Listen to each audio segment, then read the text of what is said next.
Please be seated.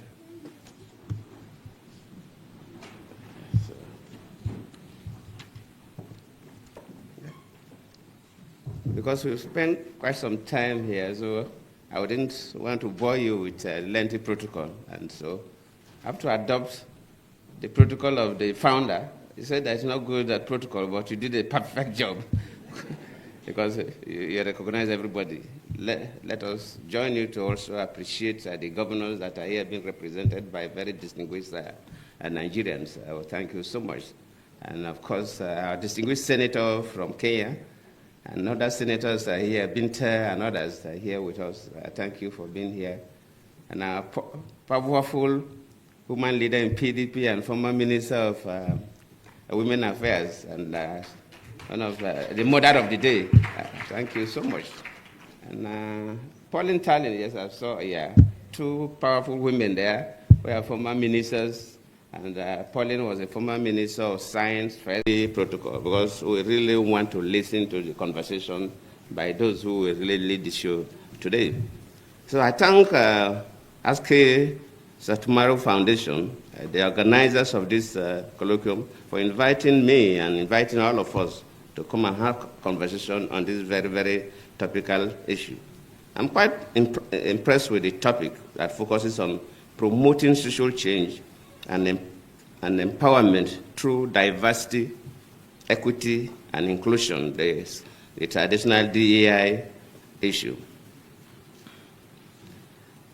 Just like the founder said, when I look at the array of speakers, the keynote speakers, and so on, I'm quite pleased that the conversation today will be good, especially relating to what is currently happening in the country regarding River State.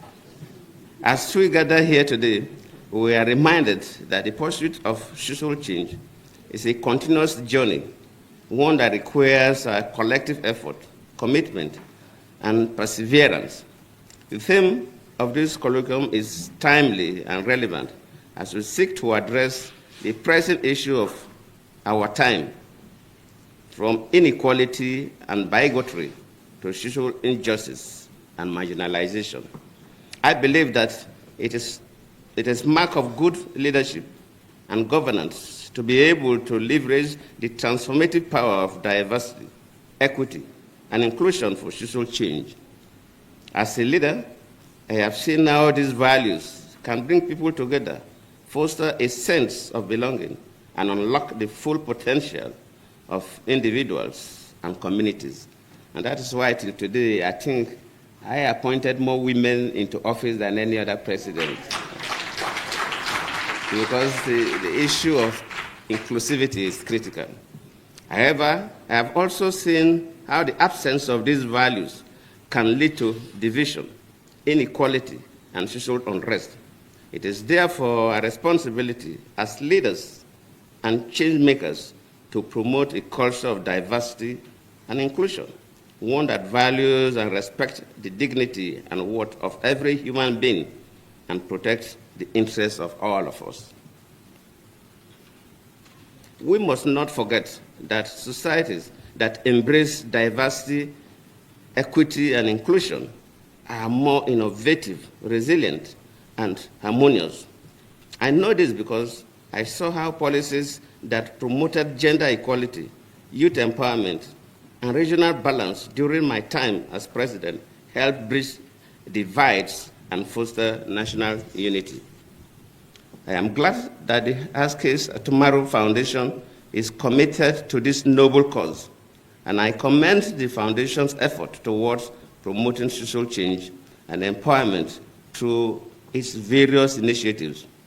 Today's colloquium is a testament to this commitment, and I'm confident that our discussions and deliberations will yield valuable insights and recommendations in this regard. And I did mention that what is happening in the country, everybody talks about River State on television, and some of these are the issues we discuss. We're talking about building a society where no one is oppressed, as reflected in the top paragraph of our national anthem.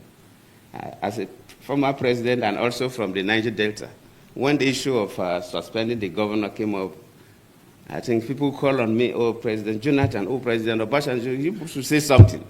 People expected us to say something about what is happening. And of course, people don't even know that traditionally all over the world, former presidents hardly make statements about what the current presidents are doing because of the tension it could create in the country. In most cases, look at America, look at everywhere. So hardly for former presidents to make, sometimes you see and you believe. And of course, what is happening in Nigeria today regarding the situation in River State is like an Indian proverb that said that if somebody is sleeping, really sleeping, you can easily wake up that person. But if the person is pretending to sleep, you find it difficult to wake up that person.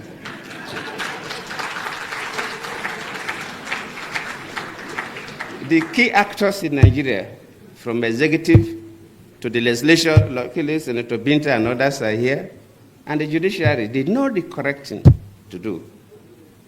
But they are refusing to do it. They are pretending to sleep. And waking such a person is extremely difficult because the person knows the right thing. A clear abuse of offices, clear abuse of power, clear abuse of privileges, cutting across from the three arms of government, from the executive through the parliament through the judiciary. And I always plead with our people that whatever we do affects everybody. And sometimes we do things and we think that it doesn't affect us. I've been a president before, and even after leaving office as a former president, people get to me. Why is that our passport is not valued that much? Why is that Nigerians are not given the kind of treatment we're supposed to receive at international airports? Sometimes we think it's because of Yahoo boys or 419ers. No, not only them. Yes, they are part of the problem. But whatever happens in the country, decisions that are taken by the executive arm of government, decisions that are taken by the parliament, judicial decisions affect everybody. For example, no businessman can bring his money to invest in a country where the judiciary is compromised, where a government functionary can dictate to judges what judgment they will give. No man brings his money to invest in that economy because we are taking a big risk. So whatever we do affects everybody. And if we must build a nation for our children and our grandchildren, no matter how painful it is, we must strive to do what is right. It may cost us, but we must endeavor and pay the price to insist on doing what is right.